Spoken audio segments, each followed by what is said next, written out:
नमस्कार दोस्तों, इस वक्त मैं मौजूद हूँ निधि शुक्ला के आवास पर, जहाँ पर वो पिछले 2 दिनों से अनशन कर रही हैं। वो इस बात को लेकर आहत हैं कि उन 9 साल से वो कांग्रेस की नेत्री बनी हुई हैं, कांग्रेस की हर तरह से सेवा कर रही हैं। उसके बावजूद आज जब उनके घर पे यहाँ पे गोलीबारी हुई है, उनको डराया धमकाने की गया है, तो उसके बावजूद यहाँ पर किसी तरह का कोई जो उनकी मांग है कि अमरमणि त्रिपाठी, जो उनकी बहन का हत्यारा कहा जा सकता है, जिन्होंने इसके लिए जेल भी काटी हुई है, उनको उन्होंने कांग्रेस ज्वाइन की। और देखने वाली बात यह है कि कांग्रेस ज्वाइन करने के बाद कांग्रेस पार्टी ने उनको टिकट देने का मन बनाया है। इसी बात से आहत होकर निधि शुक्ला जी ने बताया कि ये जो हम पिछले 9 सालों से कांग्रेस की सेवा कर रहे हैं तन मन धन से, उसके बावजूद मेरी बात नहीं सुनी गई। अभी तक कांग्रेस का कोई पदाधिकारी, कांग्रेस का कोई भी नेता लोकल लेवल पे या प्रदेश लेवल पे यहाँ पे मेरी बात को सुनने के लिए नहीं आया है। इस बात से वो बहुत आहत हैं कि अगर इस तरह से अपने ही कार्यकर्ताओं की बात को नहीं सुना जाएगा तो आने वाले समय में कांग्रेस पार्टी किस तरह से अपनों के बीच में जाएगी। स्वतंत्र प्रभात के लिए अब्दुल कवी। निधि जी, आप अनशन पे बैठे हैं। अभी 2 दिन पहले यहाँ पे कुछ फायरिंग हुई है, कुछ आपके घर के बाहर, जिसको आपने हमले का नाम दिया कि हमला हुआ है या यहाँ पे ब्लास्ट हुआ है, ऐसा कुछ हुआ। तो क्या था पूरा मामला, ज़रा बताएंगे आप? देखिए, मामला ये था कि हम लोग वही 11 तारीख की बात है, मतलब अगले दिन 11 थी, रात में जो है करीब हम सो रहे थे 3 बज के।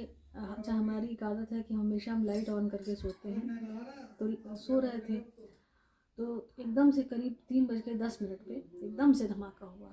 जब धमाका हुआ तो हमारी आँख खुल गई, सामने देखा तो 3:10 हुआ था। तो हमने फ़ौरन जो है, जाहिर सी बात है, हमको लगा किसी ने बम डाल दिया है मेरे घर के ऊपर। हम भागे, हमारा गनर जो है दूसरे कमरे में सो रहा था। अच्छा, वो भी जाग गया था धमाके की आवाज़ से। तो फ़ौरन वो जो है, हम और हमारा गनर दोनों लोग जिस कमरे में हम सो रहे थे वहाँ आ गए। और आने के बाद हम लोगों ने कुंडी बंद कर ली दरवाजे के अंदर से। तो फिर उसके बाद हमने 112 और 100 नंबर दोनों नंबरों पे कॉल किया। तो पता लगा कि वो लोग राजापुर चौकी के आगे हैं कहीं। तो हम समझ गए थोड़ा टाइम लग जाएगा, क्योंकि हमारे घर से वहाँ की दूरी है। तो करीब 15-20 या 20-25 मिनट जो भी रहे होंगे, वो लोग आ गए। 112 नंबर की पुलिस आ गई। तो इस दौरान 15-20 मिनट का जो समय लगा, क्या इसके बाद भी आपने कोई फायर की या कोई धमाके की आवाज़ सुनी, या एक फायर ही इस तरह से हुआ और उसके बाद? एक ही धमाका सुना। एक धमाका हुआ। जी, एक ही धमाका सुना। हम्म। तो उसके बाद फिर जब 112 नंबर की पुलिस आ गई तो उन्होंने फ़ोन किया हमको कि हम आ गए हैं। तब हम और हमारे गनर वगैरह सब बाहर, मतलब बाहर गए। तो उन्होंने सब मतलब देखा दाखा, गली वली इधर उधर देखा दाखा। फिर थोड़ी देर के बाद उन्होंने मिश्राना चौकी इंचार्ज को भी फ़ोन किया, तो वो भी चले आए। फिर वो भी अपना छानबीन करते रहे, देखते दाखते रहे। फिर अच्छा, जब वो लोग 112 नंबर की पुलिस आ गई तो चूँकि धमाका सभी ने सुना था, तो हमारा सारा मोहल्ला इकट्ठा हो गया। सब अपने अपने घरों से निकल आए। सभी भाई डर गए थे, सभी ने धमाका सुना था। तो उसके बाद फिर वो अपने देख दाख करके वो पुलिस के लोग चले गए या बाहर सड़क पे रहे, हमें नहीं पता। तो फिलहाल वो देख दाख के चले गए यहाँ से। फिर उसके बाद जो हमारे दरवाजे पर सिपाही बैठा था, और सारा मोहल्ला हमारा जो है, सारा मोहल्ला देखते रहे, पुलिस वाले भी थे वहाँ पे। तो उन्होंने फिर एक हमारे मतलब घर के बाहर से एक बुलेट और हमारे घर का टायर्स टूटा पड़ा था, वो बरामद किया। तो सबने देखा तो सब जान गए थोड़ी देर बाद, क्योंकि हल्का सा टेढ़ा सा था। तो सबने देखा कि ये क्या है, तो सबने कहा कि ये बुलेट ही है। तो फिर वो सवेरा हो गया, सारा मोहल्ला और हम सभी लोग जागते रहे। फिर पुलिस के लोग, हमारे शहर के सीओ हैं और तमाम जिम्मेदार अधिकारी हमारे घर आए। और सभी का मतलब भगवान की कृपा है कि पुलिस बाहर एक सिपाही बैठा हुआ था, इस वजह से शायद हमलावर जो थे अंदर घुसने में नाकाम रहे। क्या लगता है कि किस वजह से इतना बड़ा ये हादसा या धमाका, जिसमें शुक्र है कि कोई कैजुअल्टी नहीं हुई, लेकिन आपको इसके पीछे क्या लगता है कि क्या वजह हो सकती है इसके पीछे? देखिए, जाहिर सी बात है, क्योंकि एक तरीके से देखा जाए तो हम अपनी ज़िंदगी जी ही नहीं रहे हैं, हम मधुमिता की ज़िंदगी जी रहे हैं। क्योंकि मेरी अपनी कोई ज़िंदगी नहीं है। मेरी ज़िंदगी का मकसद सिर्फ मधुमिता केस की पैरवी करना है। और 24 अगस्त को जो मधुमिता केस में अमरमणि, मधुमणि ये सब रिहा कर दिए गए, तो हमने सुप्रीम कोर्ट में पिटीशन फाइल करी कंटेम्प्ट ऑफ कोर्ट की, जिसमें 25 अगस्त को माननीय अदालत ने सभी को नोटिस इशू कर दिया और 22 मार्च उसमें तारीख लगी है सुप्रीम कोर्ट में। पैरवी लगातार चल रही है। आप जानते हैं कि कोर्ट की केस की पैरवी वकील कभी कोई का कभी मतलब भाई आना जाना पड़ता है, बराबर सब करना पड़ता है। तो जाहिर सी बात है ये हमला जो हुआ है वो इसलिए हुआ है कि हम जीवित ना बचें, या हमको डराया गया है, हमको मारने का प्रयास किया गया है, सिर्फ इसीलिए है ये मकसद, और क्या है। तो आपका ये कहना है कि आपको डराने के लिए कि आप अपना केस वापस लें या उसकी पैरवी न करें, इसलिए इस तरह का हमले किया? क्या इससे पहले भी इस तरह का कभी कोई हमला किया गया है? बात डराने की नहीं है, बात तो मारने आए थे। अगर दरवाजे पर एक सिपाही न बैठा होता, हमारा गनर हमारे पास ना होता, तो क्या पता वो घर के अंदर घुस जाते।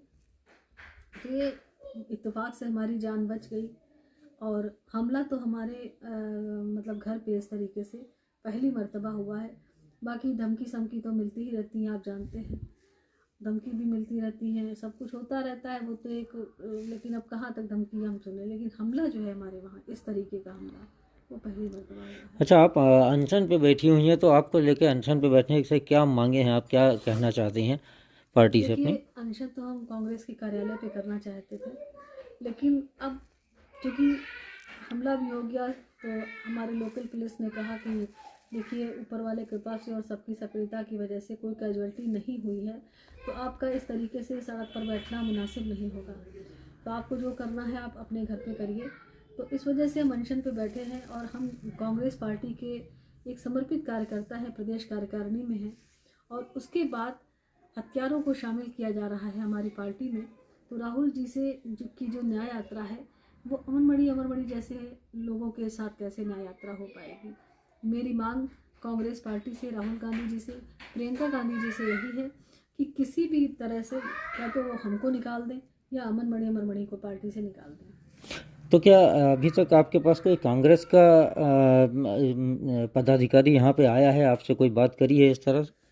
देखिए, जब हमने करीब आज से 9 साल पहले कांग्रेस ज्वाइन करी थी, तब हमने इंदिरा जी, आप हमारा बैनर देखिए, इंदिरा जी की तस्वीर लगी है एक तरफ, और एक तरफ सीमा सिंह की बेटी सारा सिंह और एक तरफ मधुमिता है। तो इंदिरा जी हमेशा महिलाओं के हक की बात करती थी, महिला सशक्तिकरण की बात करती थी, न्याय की बात करती थी, और मेरे पिता भी कांग्रेसी थे। तो इस वजह से हमने कांग्रेस ज्वाइन करी थी कि हम संघर्ष के रास्ते पर हैं। तो हो सकता है क्या पता हमको अगर कभी ज़रूरत पड़े तो 4 लोग हमारे साथ, हमारे संघर्ष में हमारे 2 कदम हमारे साथ चल सकें। लेकिन आज की जो कांग्रेस है, पहले 400 सीटें कांग्रेस पाती थी जब इंदिरा जी की नीतियों पे कांग्रेस चलती थी, और आज हालत यह है कि उत्तर प्रदेश जैसे बड़े राज्य में 17 सीटें मात्र क्यों मिली हैं? क्योंकि पार्टी की हालत आप देख रहे हैं कि नीचे कौन बना है और ऊपर कौन बना है। राहुल जी और प्रियंका जी ने किस तरीके से इन लोगों को पार्टी में शरण दी है। तो आज ये हालत इसलिए है, और कांग्रेस पार्टी को ये अगर उनके ना कोई, हमने हालांकि पार्टी के सभी जिम्मेदार प्रदेश अध्यक्ष हों, चाहे प्रदेश महासचिव हों और अविनाश पांडे जी हों, सभी जिन्होंने ज्वाइनिंग करवाई है, सभी से हमने अपनी बात रखी है, कही है, और ये बात भी की जानकारी भी है कि एक उनका कांग्रेसी परेशान है, पीड़ित है, और उसकी बहन के हत्यारों को आप लोगों ने ज्वाइन कराया है। जो लोग 24 अगस्त को जब अमरमणि की रिहाई हुई थी तो सीना ठोक के कह रहे थे कि ये गलत हुआ है, तो आज किस मुंह से उन्होंने हत्यारों को पार्टी में शामिल किया है? क्या पार्टी में शामिल होने के बाद अमरमणि ये लोग सब दूध के धुले हो गए हैं? तो कोई भी आदमी, ये कांग्रेस की निष्क्रियता ही तो है कि उनका एक कांग्रेसी साथी जो 9 साल से कांग्रेस के लिए संघर्ष कर रहा है, उसका हाल पूछने तक कोई नहीं आया है। ये हाल है कांग्रेस पार्टी का।